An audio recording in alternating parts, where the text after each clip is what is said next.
xibaar yu wér te wóor ca tàng-tàng ba abonnez-vous pour ngeen di mën di jot suñuy vidéo.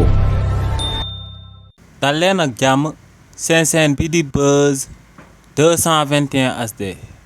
premier ministre bi di Ousmane Sonko démb ginnaaw ba mu amalee akub mbooloo bu rëy lool ba jéggi dayo ca biir Italie te mu fu daan présenté plan de redressement économique bi jëmale ko ci diaspora bi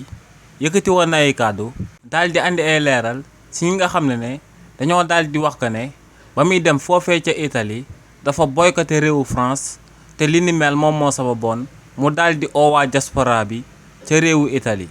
si li ni mel premier ministre bii di Ousmane Sonko ne lu leer ba am moom mooy que ne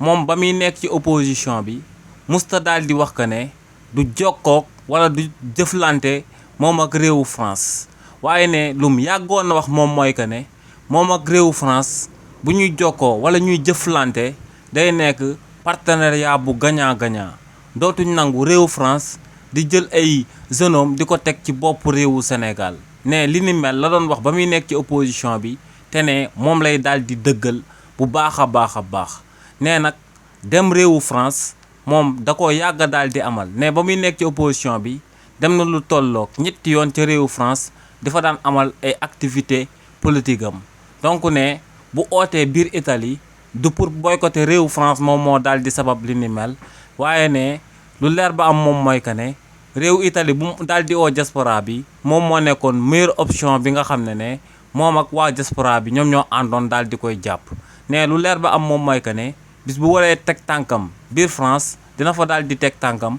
waaye ne bu fay dem day dem daal di représenter Sénégal boo xam ne Sénégal bu libre la Sénégal bu indépendant Sénégal boo xam ne du daal di nangu benn réew daal di jël ay zones daal di koy teg ci boppam ne lu leer ba am moom mooy que ne dina daal di jëflanteeg